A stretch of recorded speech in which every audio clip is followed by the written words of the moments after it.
Olá pessoal, sejam muito bem-vindos a mais um vídeo aqui do canal Sem Religião. Eu sou Hélio Albuquerque, como vocês já sabem, e desde já quero agradecer profundamente a cada um que vem aqui no canal, que assiste os nossos vídeos, que comenta, que deixa o like, que nos dá uma palavra de ânimo, de encorajamento. Saiba que a sua presença por aqui é o nosso combustível para continuarmos tocando em frente, para continuarmos desenvolvendo essa árdua responsabilidade, que é produzir os nossos conteúdos racionais aqui no YouTube, tá bom? Então, se você gosta do nosso trabalho, se você gosta do nosso conteúdo, se você está aqui sempre que nós lançamos um vídeo aqui no canal, é porque você com certeza deve gostar do nosso conteúdo. Então, se você gostar do nosso conteúdo, compartilha para mais pessoas, indica para outras pessoas, para algum amigo, uma amiga de trabalho, um amigo de trabalho, ou mesmo algum vizinho, aquela pessoa mais próxima que gosta de você também, não é? Então compartilha com ela, vamos levar esse conteúdo mais para frente, tá bom? E se você não for inscrito, eu quero pedir gentilmente a você, se você não é inscrito aqui do canal, o que está faltando? Se inscreva aí, se inscreva, não paga nada para você se inscrever, acione o sininho, aquele velho sininho das notificações, para você receber as notificações do YouTube sempre que a gente mandar um novo vídeo aqui no canal, tá bom? E você pode ficar à vontade para comentar, para colocar a sua opinião nos comentários de cada vídeo, principalmente desse vídeo agora, tá bom? Tá certo? Então é isso. Bom, terminando aí esse merchan, vendendo aí o meu jabazinho, quero entrar agora no assunto. Quero ler uma porção, eu não vou ler o capítulo todo de Êxodo, eu vou ler um trecho apenas desse capítulo 3 de Êxodo, tá? E eu quero que você acompanhe, eu te convido especialmente a acompanhar esta leitura comigo. Eu vou ler o texto em português e vou ler também o texto em hebraico. Vou tentar, né, porque faz muito tempo que eu não sei o que é ler em hebraico. Eu aprendi a ler em hebraico, claro, eu não me especializei, mas dá para o gasto. Eu sei que esse vídeo de hoje ele não vai ser um vídeo muito interessante para você que gosta de coisas quase assim. Aqui eu vejo que muita gente gosta de entretenimento, né? Assuntos que desperta um certo senso de entretenimento. Mas nesse texto que nós vamos ler, capítulo 3 de Êxodo, nós vamos achar ali algumas coisas interessantes que eu gostaria de comentar com você. É sempre numa visão crítica, tá bom? Nós vamos ler esse capítulo 3 de Êxodo, alguns versos dele. Eu vou ler com você uma visão crítica, vamos ver o que nós vamos descobrir nele, tá? Então vem comigo para o capítulo 3 de Êxodo. Eu vou estar lendo numa Bíblia online, o chamado de Tanar. Eu tenho ela aqui no meu celular. Eu vou abrir ela agora, vou sair daqui, tá? Eu vou sair dessa frente aqui da câmera e eu vou para a câmera direto focada no texto, tá bom? Aproveita e já deixa o like aí para fortalecer esse vídeo. Então bora lá. Bom, nós estamos aqui com o texto de Shemot, Êxodo capítulo 3. Eu quero ler alguns versículos aqui para que eu possa destacar alguma coisa interessante aqui, tá bom? Vou dar um zoom aqui. Aqui você tem do lado direito aí do seu celular, você tem o hebraico, texto em hebraico, e do lado esquerdo você tem o texto em português, né? Vamos lá, vamos ver o que nos diz aqui. Você já conhece bem esse texto? Não vou enrolar muito, vou direto ao assunto, vou ler aqui, e se a gente achar alguma pérola, alguma coisa que a gente possa fazer uma autocrítica, a gente fará, tá bom? Olha aí, diz assim em português: Ora, Moisés estava apacentando o rebanho de Jetro, seu sogro, sacerdote de Midian, e levou o rebanho para trás do deserto e chegou a Horebe, o monte de Deus. Aqui em hebraico, vou dar um zoom aqui para... Eu vou ler até o verso 3, tá? Em português, depois eu volto a ler em hebraico. E apareceu-lhe o anjo do Senhor em uma chama de fogo, no meio de uma sarça. Moisés olhou, e eis que a sarça ardia no fogo, e a sarça não se consumia. Pelo que disse: agora me virarei para lá, e verei esta maravilha, e por que a sarça não se queima. Eu vou dar um zoom aqui no texto em hebraico, vamos ver o que diz. O Moshe Hayá Roer et Zon Itiro Roteno Cohen é sacerdote. Midian Vainhag et Hatzon Ahar Hamidbar Vaiavo El Har Ha Elohim Horeva. O verso 2, verso Beit, nos diz: Vaierá Malach Adonai Elaiv Belabat Esh Mitor Hasner Vaiare Verine Hasne Boir Baesh Ve Hasne Eineinu Ukol.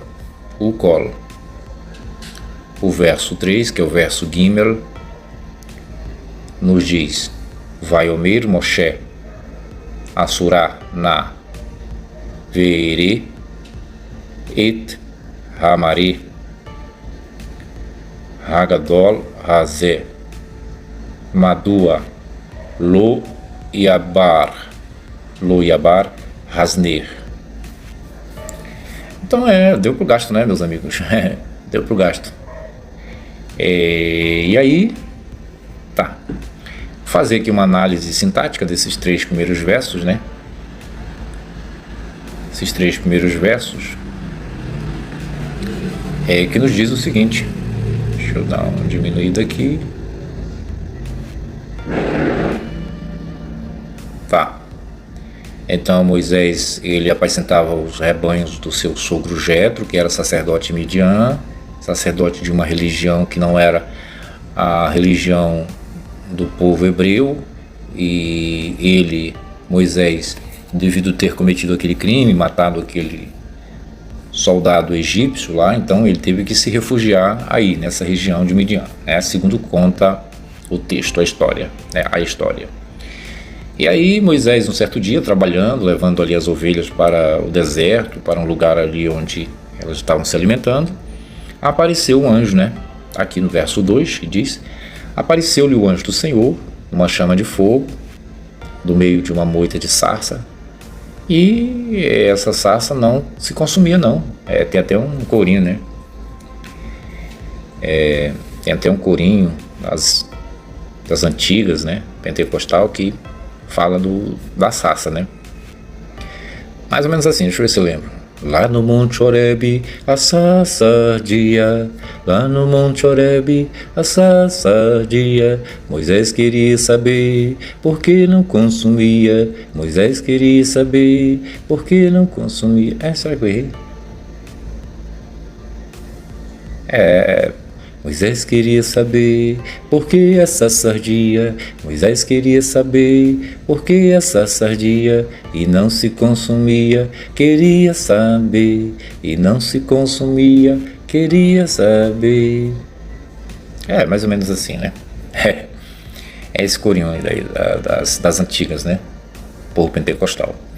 Bom, e aí Moisés olhou, né, aquele mistério todo, aquela chama de fogo no meio daquela moita de sarça, e a sarça nada de queimar, nada de se consumir, né? Então foi para ele algo assim muito misterioso, né? Muito impactante, né? Imagina hoje se isso acontecesse, né? Como o crente reagiria a esse fenômeno sobrenatural acontecendo assim bem diante de seus olhos, né? O crente diz que é de muito mistério, acredita em tudo, mas será mesmo que o crente teria essa coragem de encarar para ver o que estava acontecendo, como fez Moisés? Ou ele correria de medo, né? Fica aí a pergunta, né? Tá. E aí Deus, ele se manifestava naquele tempo com tanta facilidade, né? Tanta facilidade que Deus tinha para se manifestar, para falar com as pessoas, e hoje é a maior burocracia, a maior dificuldade, né? Na verdade, hoje é impossível, não se revela, esse Deus não se revela. E olha que no livro de Malaquias tem um texto lá que diz que, ó Israel, se vocês não são consumidos é porque o Senhor não mudou, né? O Senhor é o mesmo. E o texto de Hebreus 13:8 diz que Deus, né, Jesus Cristo é o mesmo ontem, hoje e eternamente o mesmo. Mas, então, se ele não mudou, ele deveria se manifestar, né? Deveria falar com alguém. Ou será que é porque não tem ninguém? Não tem ninguém assim que atenda às exigências de Deus para que ele se revele para essa pessoa, para falar com o seu povo, né? Porque também é outro problema, né? É saber quem é o povo de Deus, né? Os crentes dizem que são eles, né? O povo judeu não é mais o povo de Deus, né?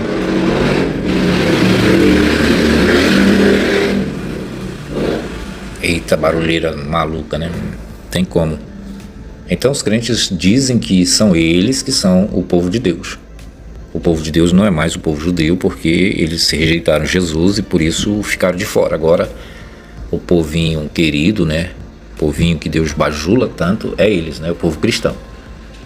E aí, no meio do povo cristão, tem aquela discórdia, né? Uma discórdia muito grande, que é cada um puxando a sardinha para cima da sua brasa, ou a brasa para debaixo da sua sardinha, não sei bem como é que é se dizer. Mas cada um quer validar a sua fé, se dizer ser o povo escolhido, né? Eu estou falando de dentro do povo cristão, dos pentecostais, né? Existe uma grande fragmentação, uma grande disputa para saber quem é o povo realmente eleito, o povo que tem as qualidades que Deus exige, né? Será que é o povo da Assembleia de Deus, lá mais antiga, a CGADB? Ou será que é o povo da Batista? Ou quem sabe da Presbiteriana? Tem a Wesleyana, tem a Luterana, a Quadrangular. São igrejas centenárias, né? Tem muitas igrejas, e aí fica esse embate, né? Essa guerra entre eles, cada um dizendo-se ser o verdadeiro povo de Deus. E os outros que se lasquem, né? Aí vem a Deus e Amor, vem muitos outros que falam, que reivindicam essa, digamos assim, essa característica, né? Essa propriedade, né? De ser o povo de Deus, o verdadeiro povo escolhido. Quem não faz parte desse povo está no bico do corvo, né? O resto é que se lasque, se não quiser se converter. Porque para ser salvo tem que estar lá no meio deles. Então, assim, qual seria o povo que Deus escolheria para se manifestar, né? Para falar sobre essas coisas, para tirar a prova dos 9, para dizer que realmente é o povo escolhido. Claro, a gente está analisando aqui como se fosse realidade, né? Como se Deus existisse, se tudo que a Bíblia diz fosse verdadeiro, né? Como se esse capítulo que a gente está lendo aqui, o 3 de Êxodo, de fato tenha acontecido, né? Que foi real. Vamos analisar a partir dessa premissa, né? Aí o verso 3 diz o seguinte: pelo que disse, agora me virarei para lá. Isso Moisés dizendo, agora me virarei para lá. E verei esta maravilha. E por que a sarça não se queima? Moisés ficou admirado. E vendo o Senhor que ele se virara para ver, chamou do meio da sarça e disse: Moisés, Moisés. E respondeu ele: eis-me aqui. E no verso 4 diz, no verso 5 diz o seguinte: prosseguiu Deus: não te chegues para cá, tira os sapatos dos teus pés, porque o lugar em que tu estás é terra santa. Olha aí, gente. Essa aqui é uma coisa interessante. Eu achei interessante isso aqui. E por que eu achei interessante? Pela seguinte razão: Deus aqui dá duas ordens, né? Duas ordenanças. Primeiro, ele disse: pare aí onde você está, não se chegue para cá, pare mesmo, aí mesmo. Opa, parou, Moisés, parou. Parei.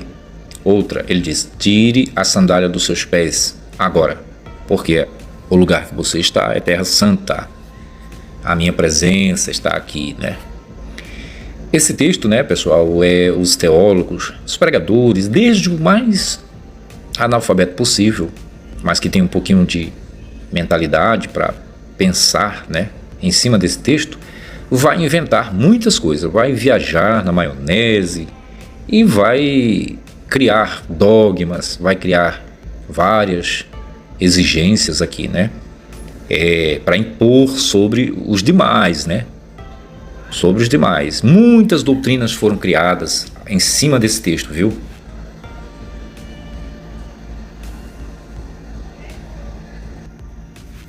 Muitas doutrinas foram criadas em cima desses textos, né? O camarada pega esse texto e começa a viajar. E aí começa a estabelecer regras. Regras e mais regras para o povão, né? Para o gado. Sempre sob o pretexto de santidade, né? É a santidade que fala muito alto, né? Então, aí o que me chama a atenção aqui é exatamente a questão dos sapatos, né? Claro, a linguagem aqui é uma linguagem moderna, né? As mais antigas diz sandálias, né? Sandálias. Agora, o que tem a ver uma coisa com a outra, hein? No sentido crítico, racional. A gente olhar esse texto aqui, o que tem a ver as sandálias do ordinário, né? Do elemento, com a presença desse Deus? Um Deus que é metafísico, que é transcendente, imanente, um Deus que ele é extrafísico, né? Extrafísico, metafísico, vamos dizer assim. O que tem a ver as sandálias do indivíduo, do ordinário? Nada a ver, não tem o menor sentido. Mas sabe como é que é, né? São coisas que a fé acha super interessante. Super interessante. Tá, e daí? E se o cara não tirar a sandália dos pés, como é que fica? Se eu tivesse lá, eu não tiraria a sandália dos pés. Vai se lascar, a sandália, o sol tá quente, eu não vou tirar não, minha sandália não, vai se lascar, né? Afinal de contas, era Deus quem estava precisando do cara, né? Do Moisés. Não era Moisés que estava precisando de Deus, né? Então não vem com exigências idiotas que não cola. Claro, isso se fosse eu, né? Se fosse eu, que eu sou meio maluco, eu não tenho papa na língua mesmo, eu mandava esse Deus se lascar. Aí, olha só. Isso é um anjo que está no meio de uma sarça. Olha o lugar que esse indivíduo foi achar para se manifestar. Inclusive, eu quando pregava, eu usava esses pontos, né? Por que Deus escolheu a sarça? Por que Deus não escolheu uma palmeira? Por que Deus não escolheu o cedro do Líbano? Etc. Por quê? É porque ele escolheu essa sarça que era um arbusto cheio de espinho, que tinha uma certa combustão, que pegava fogo muito rápido. Essa sarça era um arbusto que era sem vida, que não tinha o verdejante, né, das outras plantas. Era uma árvore pálida, sem cor, quase da cor do deserto e tal. Enfim, uma série de invenções que os camaradas começam a achar, né? Eles começam a catar piolhos em cabeça de alfinete, né? Eles conseguem achar isso aí. Isso aí é um prato cheio para os místicos, né? Agora, de que serve essas interpretações alucinógenas, né? De que serve? Para que serve? Para mexer, né, com o ego dos idiotas que estão ali admirados, né? Os semi-analfabetos que estão ali aos pés de um espertalhão que se diz ser um cara muito bem capacitado, que tem muito conhecimento, porque isso é uma coisa as piores que tem, é a coisa mais podre que tem, é o camarada chegar no meio de uma plateia, de um público, e ele esboçar bastante conhecimento. Isso é muito... Para eles é tudo.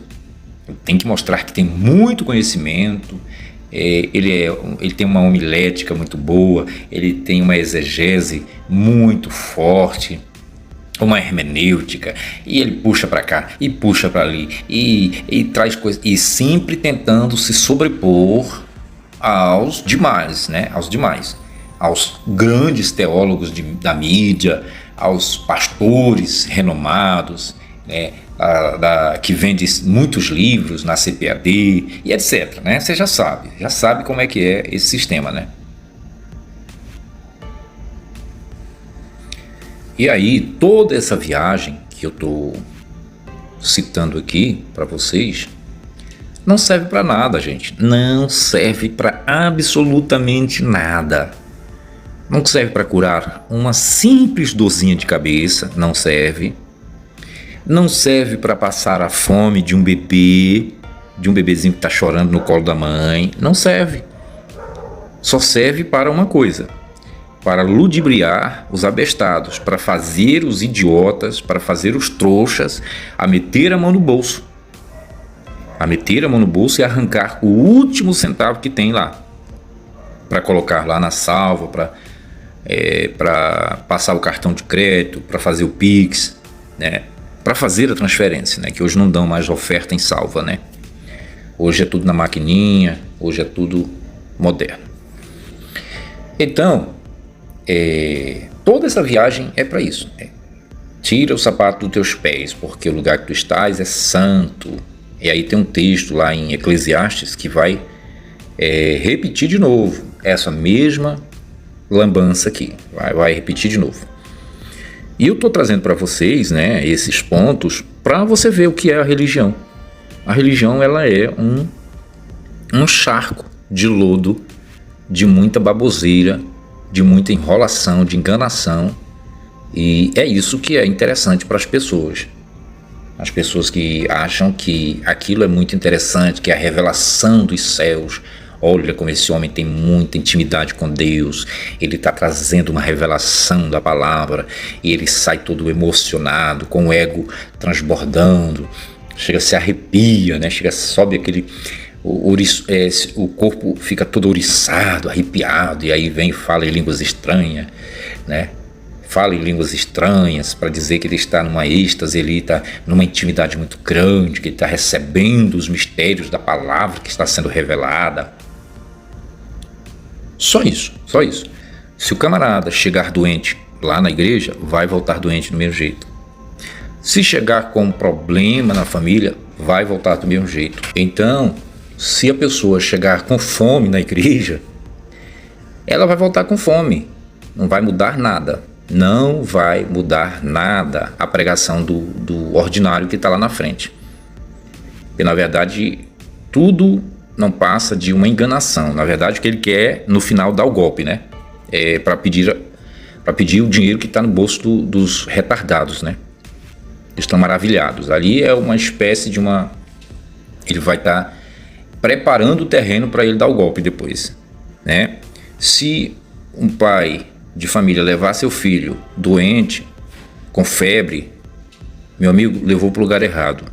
Tinha que levar para o hospital, não para a igreja, porque na igreja não acontece nada. O camarada vai pregar, vai desgastar a tua paciência, a tua tranquilidade.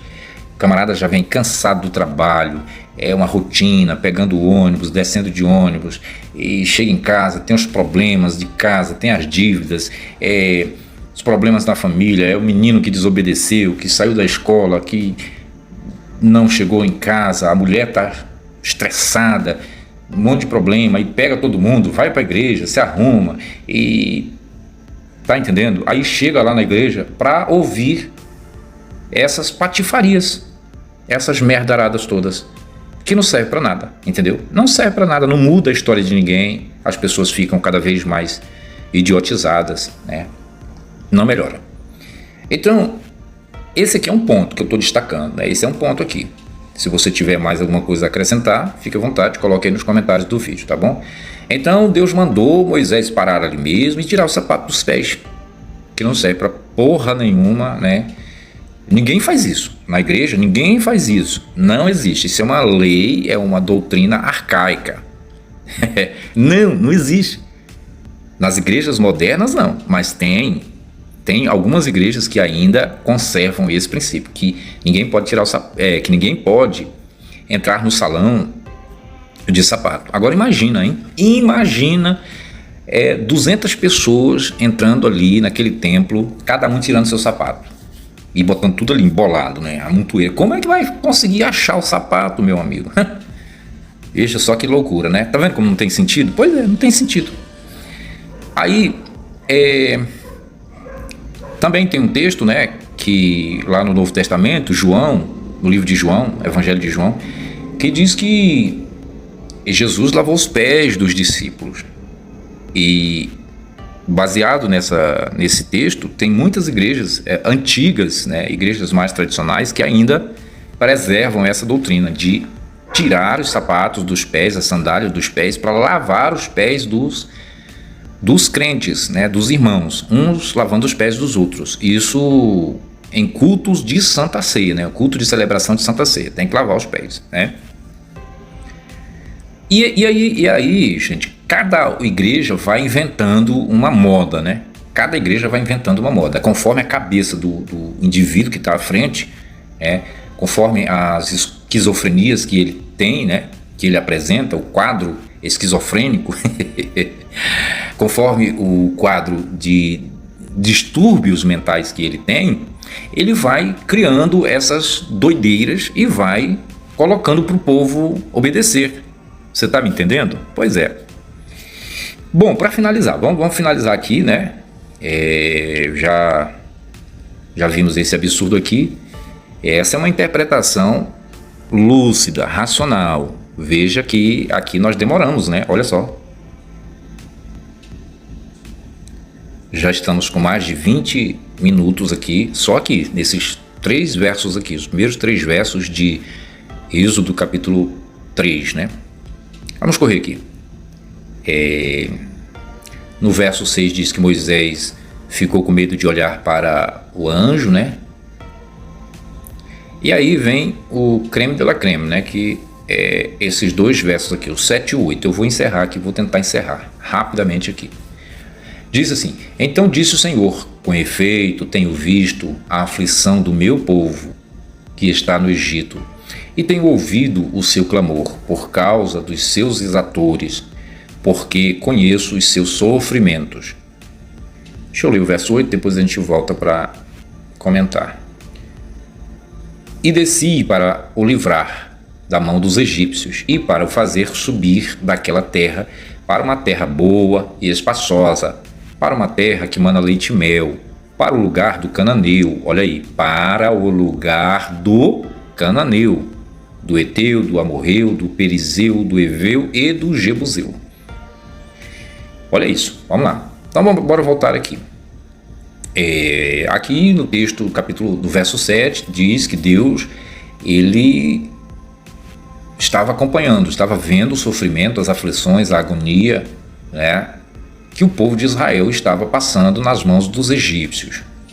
Aí o crente pega esse texto e aplica nessa atualidade, anacronicamente, mudando aqui os elementos, né? Por exemplo, o povo que é de Deus é cada igreja, né? Aí fica uma bagunça, ninguém consegue definir de uma vez por todas quem é o povo de Deus, né? Ninguém consegue definir isso aí. O assembleano diz que é ele, o batista diz que é ele, o quadrangular diz que é ele, o presbiteriano diz que é ele, enfim, cada um puxa para o seu lado, tá? Aí o Egito, quem é o Egito? O Egito é sempre quem não é crente, é quem não vai na igreja, é quem não dá o dízimo, é quem não é batizado nas águas, não é batizado no Espírito Santo, que não participa da Santa Ceia, entende? Agora veja, o Brasil é uma nação que mais de 90% desta nação já é de religiosos, né, de cristãos, evangélicos e católicos. E agora, quem são os egípcios nesse mundão todo, né? No meio desse povão todo? Pois é. Mesmo assim, existem muitos pregadores que usam esses textos fazendo aplicações de forma a dizer que os egípcios são todos aqueles que não são crentes, né? E o povinho de Deus que está sofrendo na mão dos egípcios é sempre, né? E aí, sabe como é a bagunça que é o cara interpretar esse texto fazendo uma aplicabilidade anacrônica, né? E aí, no final de tudo, é sempre para bajular as pessoas, para amolecer o seu coração, para dizer, olha, Deus está vendo o seu sofrimento, o seu clamor, as perseguições que você está enfrentando, as aflições e tal, para mexer com o emocional das pessoas, né? Para no final dar aquela tacada de mestre, né? Para dar a tacada de mestre, para dar o golpe de misericórdia, né? Surrupiando ali o ordinário que está ouvindo essa balela toda, né? Arrancando dele o último centavo que ele tem. E no verso 8, Deus diz aqui: eu desci para livrá-los na mão dos egípcios e para fazer subir para uma terra, para subir daquela terra, da terra do Egito, para uma terra boa e espaçosa. Olha, aqui é outra aplicação maligna, safada, né? Que é sempre mexendo com a ganância do indivíduo, né? Ele vai mexer com a ganância do indivíduo. Aí diz, olha, Deus, ele vai tirar você, meu irmão, dessa situação, ele vai levar você para uma terra boa, para uma terra espaçosa, você vai ter um carro do ano, você vai ter o maior conforto que você precisa na sua casa, para a sua família, você vai desfrutar das riquezas dessa terra, uma terra que mana leite e mel, terra de canta, de levria, de canto, remanédia, showa. Aí começa, aí começa, né? Entende? Amolecendo o coração dos idiotas para dar um golpe, né, de misericórdia, para dar a tacada final, para arrancar dele o tutano, para arrancar dele o melhor que ele tem, tudo que ele tem, é sempre isso, entendeu? E aí diz o seguinte, olha aqui, olha a maldade, a perversidade que está nesse texto aqui, diz aqui, ó, que essa terra espaçosa, ela não é uma terra desabitada não, uma terra devoluta não é não, é a terra do cananeu, do Eteu, do Amorreu, do Perizeu, do Ferizeu, do fariseu, do jebuseu, enfim. Essa terra que Deus estava prometendo para o povo de Israel, ela estava sendo habitada, tinha aí as colônias, tinha os povos, tinha as famílias, as pessoas estavam ali cuidando dos seus plantios, cuidando dos seus animais, alimentando os seus filhos, criando as suas famílias. Mas para Deus é assim, ele usurpa as coisas dos outros para dar para o outro, para o crentinho dele. Veja se isso aí é correto. Veja se isso aí é correto. Aí o crente diz, não, mas é isso mesmo, porque a terra é do Senhor, toda a terra é do Senhor, toda, né? Mas o crente mesmo não tem a casa dele, né? O crente que diz que é tão fiel no dízimo, nas ofertas, vai para as orações, vai para o jejum, e evangeliza, e limpa a igreja, e está sempre no horário correto dos cultos, né? Mas ele mora de aluguel. Ele mora numa área periférica, numa área de periferia, em área vermelha, em beira de igarapés, né? Ele mora nas piores regiões. A pior condição de moradia é a desse crente que é mais fiel. E cadê esse Deus que é dono do ouro e da prata, que não te dá condição para você comprar um apartamento, né? Não comprar um terreno bom, construir uma casa digna para você abrigar a sua família? Cadê? Não tem, meu amigo, porque tudo é só fantasia. Tudo não passa de ilusão, de fantasia. Não tem nada além disso aí.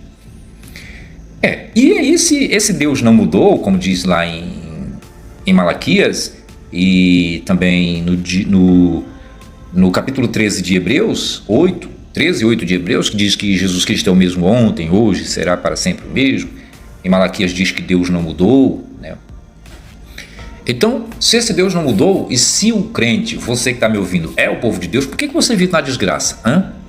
Se ele é o dono do ouro e da prata, se a terra é do Senhor, se ele toma de quem ele quer para dar para quem ele quer, né? Porque o crente acredita muito nessa loucura aí, né? Nessa ideia criminosa, dizer que Deus toma do ímpio para dar para o servo obediente e temente. Olha isso. Olha isso, Deus toma do que não é crente para dar para o crente. Olha isso, vê se tem sentido isso, vê se tem sentido. Bom, eu sou um ateu e não vem para cá querer tomar minhas coisas que eu construí com muito sacrifício e suor. Não vem com essa onda não, porque você vai passar mal, você vai passar sufoco, entendeu? Ainda bem que tudo isso não passa de uma fantasia miserável, né? Não passa de uma ilusão doentia, né? Doentia, isso é doença psíquica. A pessoa que pensa desse jeito, a pessoa que prega um texto desse e faz uma aplicação dessa para iludir as pobres famílias que estão ali com as suas necessidades, sem a sua moradia adequada, sem alimentação, sem um bom emprego, sem o mínimo, né, para que ele viva dignamente com a sua família, e o camarada vai lá para usar esses argumentos, para depois no final arrancar o último centavo que está no bolso dessa pessoa. Esse camarada é um psicopata, é um assaltante, é um meliante, é um perverso. É para ir para cadeia, não é para ficar recebendo esse reconhecimento como homem de Deus, coisa nenhuma. É um criminoso. Aliás, os grandes homens de Deus na Bíblia foram os piores criminosos, né? Foram genocidas, né, infanticidas, sanguinários, violentos, né, e também foram usurpadores, né, tomaram as terras dos outros para dizer que Deus estava no comando, né, entende? Então, meus amigos, eu acho que já deu para você entender muito bem a nossa interpretação aqui de forma crítica, racional, e se faltou alguma coisa você pode acrescentar aí com as suas palavras, com as suas próprias palavras nos comentários desse vídeo, tá bom? Eu fico por aqui agradecendo a você que permaneceu comigo até aqui. Um forte abraço e tudo de bom para você. É nóis!